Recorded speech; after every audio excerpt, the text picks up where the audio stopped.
CIA Director William Burns meeting with Israel's spy chief and Qatar's prime minister in Doha today. They're discussing expanding the ceasefire once again if Hamas releases more hostages. So far, those people who have been released have been limited to women and children. Now the discussion of releasing men is on the table. 11 hostages were let go by Hamas last night, none of whom are Americans, by the way. The White House is responding to the lack of movement on bringing Americans home. Watch this. Any possibility that Americans will be among the 20 that we release over the next few days? Well, we certainly hope so.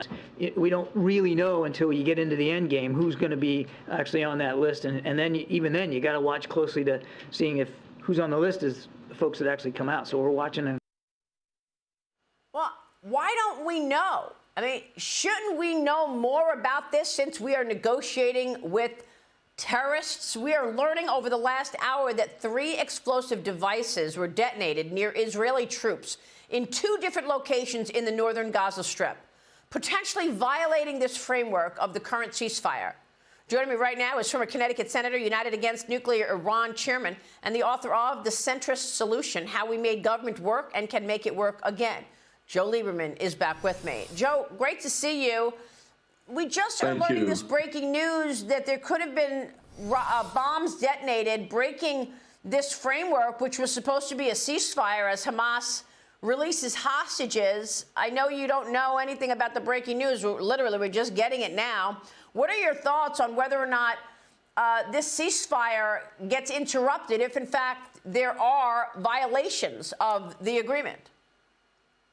Yeah, well, first, what's happening there is really unusual in the history of warfare, which is to say you're pausing a war to have hostages returned. And that's risky for the Israelis who are responding to a barbaric invasion of their own territory on October 7th. But obviously, they're doing it because there's a national will, a national policy of getting hostages back. I mean, I assume the Israelis are doing everything they can to watch what Hamas is doing during this pause. On the other hand, these attacks, which you've just described, breaking news, they're violations of the agreement. And I assume that they'll be taken up in the discussions between Israel and Hamas, which are being mediated, of course, by Qatar. But you're not dealing with somebody you can trust here in Hamas. These are terrorists. These are barbaric terrorists. And what they did on October 7th, Maria, reminds us that the war against Islamist terrorism, which in some ways began on 9/11, is not over, much as we'd like it to be, and much as we're now focused on Russia and China, rising great powers. Islamist terrorism has struck a terrible blow at our allies in Israel, and I must say they could do it again to us. So let's keep our guard up. Right, which is why I'm questioning why we're even negotiating with hostages at a time that Iran is continuing to attack America. The Pentagon said that Somali pirates seized the Israeli-linked tanker in the Gulf of Aden off the coast of Yemen on Sunday. The Defense Department is now looking into whether the attackers have any ties to Iranian-backed Houthi rebels after the group fired 2 ballistic missiles at the USS Mason. That ship responded to the tanker's distress call and arrested 5 armed gunmen on board, Joe. I mean, this is all part of the continued attacks on U.S. bases in the Middle East, Syria and Iraq. What should be the proper response? Well, I see this entire crisis in the Middle East as coming from Iran and being coordinated by Iran. It's really Iran attacking Israel and attacking us, really, literally. And you have to see Hamas, the Houthis, Hezbollah, and the Shia militias in Iraq and Syria as divisions of the Iranian army against us. And to me, I mean, think about it. The Iranian proxies have fired at American troops in Iraq and Syria more than 70 times. And, Maria, they have injured some of our troops, some seriously. And, yeah, we've had some responses to what we say are IRGC locations in Syria, for instance.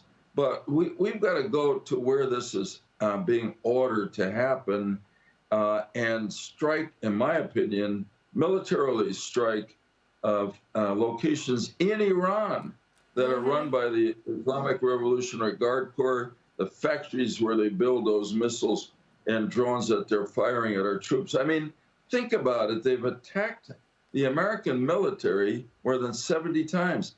That's an act of war.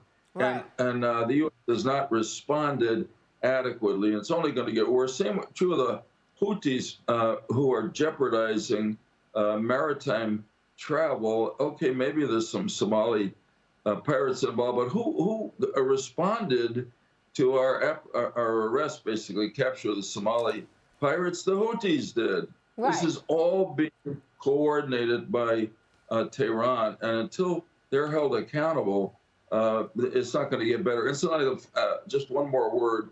Yeah. I gather that there's some feeling in the Biden administration that they don't want to go after Iran because it will widen the war in the Middle East. But the war has been widened by Iran and its terrorist proxies by attacking American personnel in the Middle East. We can't let them get away with it. We can't let them get away with it. I mean, the reality is it's been widened, and Iran is pulling America into it. And let's be clear, these Iranian-backed proxy forces have launched at least 73 attacks on our bases in Iraq and Syria since October 17th, Joe.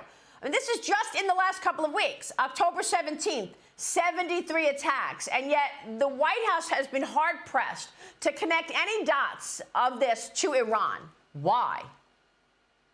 I don't get it, and I think it's a policy concern that they don't want to widen the war. But I repeat, in the Middle East, but the war has been widened by Iran and its proxies. And as a great power, we simply can't allow an extremist terrorist regime like the Iranians to attack American troops. We're talking about our people. We have 2,500 in Iraq and about 900 in Syria, and they're in danger now. And the danger is going to get worse, and one day soon, some of them are going to get killed if we don't make Iran, where this is all beginning, pay a price. And I think the only way they'll understand that is force. That's the only language they understand. Yeah. And we got to do that soon, or this is going to get worse in a way that will be very bad for the American troops and for our own credibility in the world. Yeah, I mean, it's just unbelievable to me. And I'd love to know some of your former colleagues' responses to all of this anti-Semitism we're seeing throughout the country. I haven't heard one word from Chuck Schumer about the anti-Semitism happening throughout America right now, Joe. You know, I spoke with Mike Mullen, the former chairman of the Joint Chiefs of Staff, about this very issue the other day on Sunday Morning Futures, and he said to me, look, in order to push back on Iran, we need to be visible. We need to be out there. We need to ensure that they understand if they make a mistake and do this again, it will be a horror show for them. That's not what we're doing at all. No, I agree with Mike Mullen. Well said. I mean, look, the Biden administration has deployed some very powerful assets, military assets of the U.S. to the region. But if they're just there as a kind of warning to Iran, and Iran doesn't take the warning and continues to strike at American troops there, and the Houthis, their Iranian agents, grab vessels which are connected to Israel or shoot, as they did the other day at the USS Mason, which is an American destroyer. You can't just have the forces there. They're not getting it. The Iranians are not getting it. And I mean, there's an old George Shultz line, former Secretary of State. I was once in a group with him, and he said, you know, if you point a gun at somebody and say, if you do that again, I'm going to shoot you. If they do it again, you better shoot them, or they're going to keep doing it with more and more harm. And I think that is exactly where the U.S. is today in the Middle East in our confrontation with Iran, which they started. And we better finish it before we suffer more than we should. Joe Lieberman, Senator, always a pleasure to see you. We appreciate your time this Thanks, morning. Maria. Thank you, sir.